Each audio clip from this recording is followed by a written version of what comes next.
Good evening friends, welcome to my channel. आज हम लोग एसएससी जीडी, अग्निवीर एवं अन्य पुलिस की तैयारी का उपयोगी प्रश्न को देखेंगे।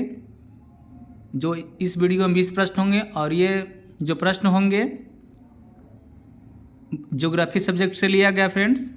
तो हम लोग बिना समय गवाए हुए क्वेश्चन नंबर 1 की तरफ चलते हैं। क्वेश्चन नंबर 1 में दिया गया है, प्राचीन भारतीय भौगोलिक मान्यता के अनुसार भारतवर्ष किस द्वीप का अंग था?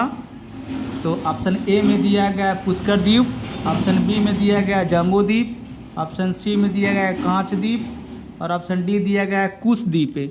तो इस प्रश्न का आंसर हो जाएगा फ्रेंड्स आपका ऑप्शन नंबर बी, यानी कि जम्बू द्वीप।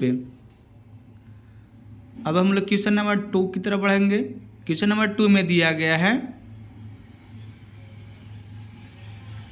सर्वप्रथम इंडिया शब्द का प्रयोग भारत के लिए किस भाषा में किया गया? सर्वप्रथम इंडिया शब्द का प्रयोग भारत के लिए किस भाषा में किया गया?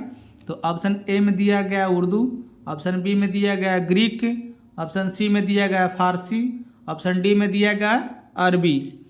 तो इस प्रश्न का आंसर हो जाएगा आपका ऑप्शन नंबर बी, यानी कि ग्रीक।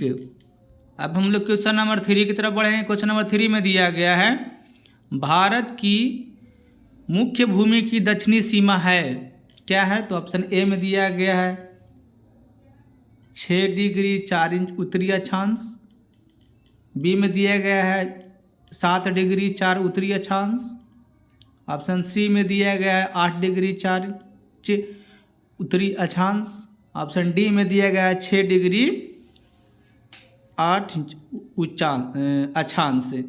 तो इस प्रश्न का आंसर हो जाएगा फ्रेंड्स आपका ऑप्शन नंबर सी, यानी कि 8 डिग्री 4 मिनट उत्तरी अक्षांश। अब हम लोग क्वेश्चन नंबर 4 की तरफ बढ़ेंगे। क्वेश्चन नंबर 4 में दिया गया है, भारतीय मानक समय आधारित है, किस पे आधारित है? तो ऑप्शन ए में दिया गया है 80 डिग्री पूर्व देशांतर पर, ऑप्शन बी में दिया गया है 80 डिग्री पश्चिमी देशांतर पर और ऑप्शन सी में दिया गया है 82 डिग्री 30 मिनट पूर्व देशांतर पर और ऑप्शन डी में दिया गया है 82 डिग्री 30 मिनट पश्चिम देशांतर पर। तो इस प्रश्न का आंसर हो जाएगा फ्रेंड्स ऑप्शन नंबर सी, यानी कि 82 डिग्री 30 मिनट पूर्व देशांतर पर। अब हम लोग क्वेश्चन नंबर 5 की तरफ बढ़ेंगे। क्वेश्चन नंबर 5 में दिया गया है, भारत का प्रमाणिक समय उस स्थान का स्थानीय समय है जो स्थित है, कहाँ स्थित है? तो ऑप्शन ए में दिया गया दिल्ली के समीप, ऑप्शन बी में दिया गया कोलकाता के समीप, ऑप्शन सी में दिया गया इलाहाबाद के समीप और ऑप्शन डी में दिया गया है भोपाल के समीप। तो इस प्रश्न का आंसर हो जाएगा आपका ऑप्शन नंबर सी, यानी कि इलाहाबाद के समीप। अब हम लोग क्वेश्चन नंबर 6 की तरफ देखेंगे। क्वेश्चन नंबर 6 में दिया गया है,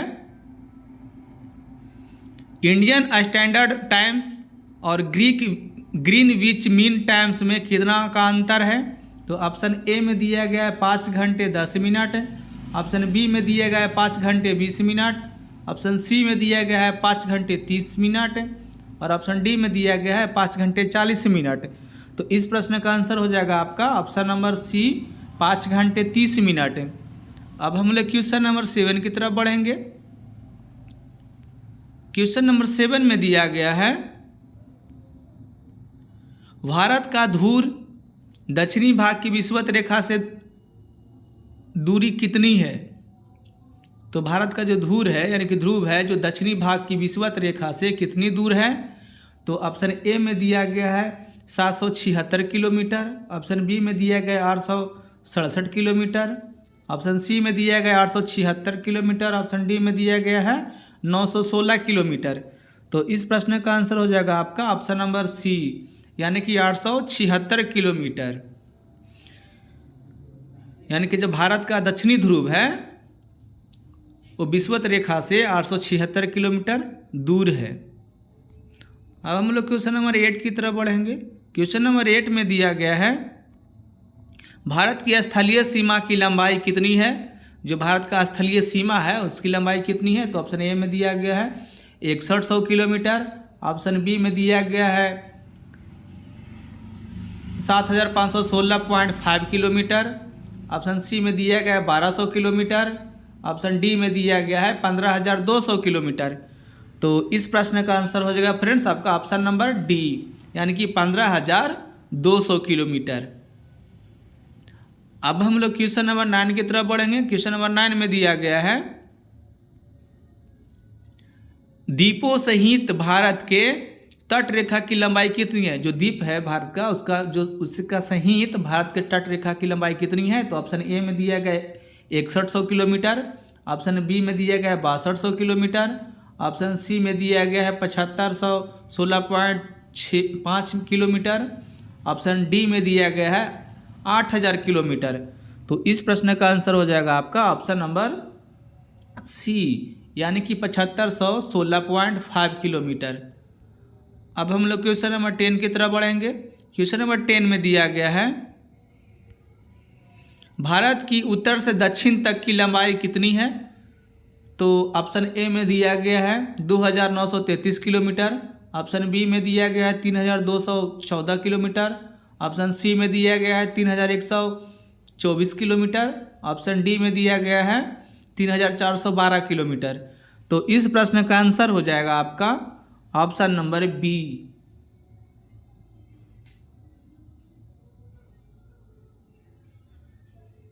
यानी कि 3214 किलोमीटर।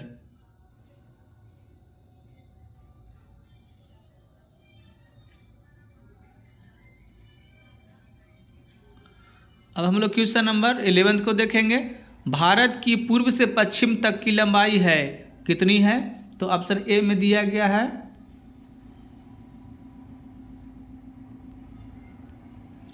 ऑप्शन ए में दिया गया है फ्रेंड्स 2933 किलोमीटर। ऑप्शन बी में दिया गया है 3033 किलोमीटर। ऑप्शन सी में दिया है 3133 किलोमीटर और डी में दिया गया है 3214 किलोमीटर। तो इस प्रश्न का आंसर हो जाएगा फ्रेंड्स आपका ऑप्शन नंबर ए, यानी कि 2933 किलोमीटर।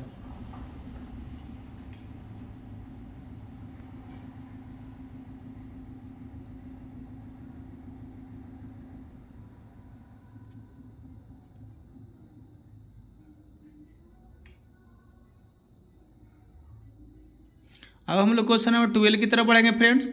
क्वेश्चन नंबर 12 में दिया गया है भारत की तट रेखा की लंबाई कितनी है। तो ऑप्शन ए में दिया गया है 6100 किलोमीटर। ऑप्शन बी में दिया गया है 6200 किलोमीटर। ऑप्शन सी में दिया गया है 6175 किलोमीटर। ऑप्शन डी में दिया गया है 6500 किलोमीटर। तो इस प्रश्न का आंसर हो जाएगा आपका ऑप्शन नंबर ए, यानी कि 6100 किलोमीटर।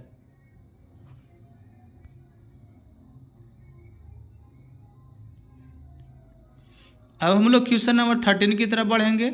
क्वेश्चन नंबर 13 में दिया गया है फ्रेंड्स भारत का क्षेत्रफल विश्व के कुल भौगोलिक क्षेत्रफल का कितना है। तो ऑप्शन ए में दिया गया है 2.2%। ऑप्शन बी में दिया गया है 2.4%। ऑप्शन सी में दिया गया है 2.8%। ऑप्शन डी में दिया गया 3.2%। तो इस प्रश्न का आंसर हो जाएगा आपका ऑप्शन नंबर बी, यानी कि 2.4%। अब हम लोग क्वेश्चन नंबर 14 की तरफ बढ़ेंगे। क्वेश्चन नंबर 14 में दिया गया है भारत के कुल क्षेत्रफल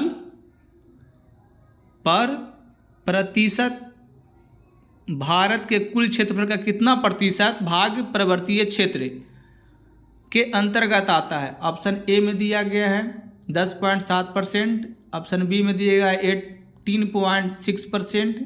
ऑप्शन सी में दिया गया है 27.7% और ऑप्शन डी में दिया गया है 43%। तो इस प्रश्न का आंसर हो जाएगा फ्रेंड्स आपका ऑप्शन नंबर ए, यानी कि 10.7%।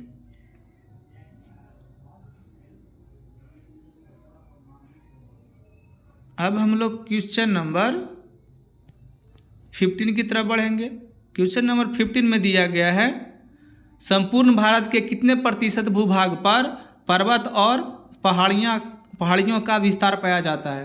तो तो ऑप्शन ए में दिया गया है 10.7%, ऑप्शन बी में दिया गया है 18.6%, ऑप्शन सी में दिया गया है 29.3% और ऑप्शन डी में दिया गया है 43%। तो इस प्रश्न का आंसर हो जाएगा आपका ऑप्शन नंबर सी यानी कि 29.3%। अब हम लोग क्वेश्चन नंबर 16 की तरफ बढ़ेंगे। क्वेश्चन नंबर 16 में दिया गया है संपूर्ण भारत के कितने प्रतिशत भूभाग पर पठार का विस्तार पाया जाता है। तो ऑप्शन ए में दिया गया है 10.7%, ऑप्शन बी में दिया गया 18.6%, ऑप्शन सी में दिया गया है 27.7% और ऑप्शन डी में दिया गया 29.3%। तो इस प्रश्न का आंसर हो जाएगा आपका ऑप्शन नंबर सी यानी कि 27.7%। अब हम लोग क्वेश्चन नंबर 17 की तरफ बढ़ेंगे। क्वेश्चन नंबर 17 में दिया गया है संपूर्ण भारत के कितने प्रतिशत भूभाग पर मैदान का विस्तार पाया जाता है। ऑप्शन ए में दिया गया 10.7%, ऑप्शन बी में दिया गया 18.6%, ऑप्शन सी में दिया गया 27.7% और ऑप्शन डी में दिया गया है 43%। तो इस प्रश्न का आंसर हो जाएगा फ्रेंड्स आपका ऑप्शन नंबर डी यानी कि 43%। अब हम लोग क्वेश्चन नंबर 18 की तरफ बढ़ेंगे। क्वेश्चन नंबर 18 में दिया गया है भारत की प्रादेशिक जल सीमा समुद्र तट से कितने समुद्री मील की दूरी तक है। ऑप्शन ए में दिया गया 12 मील, ऑप्शन बी में दिया गया 24 मील, ऑप्शन सी में दिया गया है 111 मील और ऑप्शन डी में दिया गया है 200 मील। तो इस प्रश्न का आंसर हो जाएगा आपका ऑप्शन नंबर ए यानी कि 12 मील। अब हम लोग क्वेश्चन नंबर 19 को तरफ देखेंगे। 19 क्वेश्चन नंबर में दिया गया है भारत का संलग्न क्षेत्र प्रादेशिक जल सीमा के आगे कितने समुद्री मील की दूरी तक है।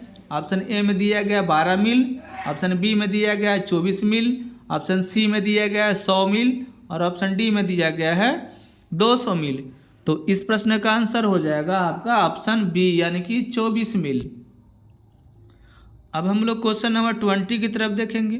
क्वेश्चन नंबर 20 में दिया गया है भारत का एकांतिक आर्थिक क्षेत्र संलग्न क्षेत्र के आगे कितने समुद्री मील की दूरी तक है। ऑप्शन ए में दिया गया है 100 मील, ऑप्शन बी में दिया गया है 200 मील, ऑप्शन सी में दिया गया है 300 मील और ऑप्शन डी में दिया गया है 400 मील। तो इस प्रश्न का आंसर हो जाएगा फ्रेंड्स आपका ऑप्शन नंबर बी यानी कि 200 मील। तो इस वीडियो में 20 प्रश्न था फ्रेंड्स। अगर ये वीडियो अच्छा लगे तो मेरे चैनल को सब्सक्राइब कीजिए, लाइक कीजिए और दूसरों के पास शेयर कीजिए, जिससे कि आने वाले आगामी परीक्षा में अधिक से अधिक नंबर ला करके अपने माता पिता एवं गांव समाज का नाम रोशन करें। चलिए, जय हिंद, जय भारत।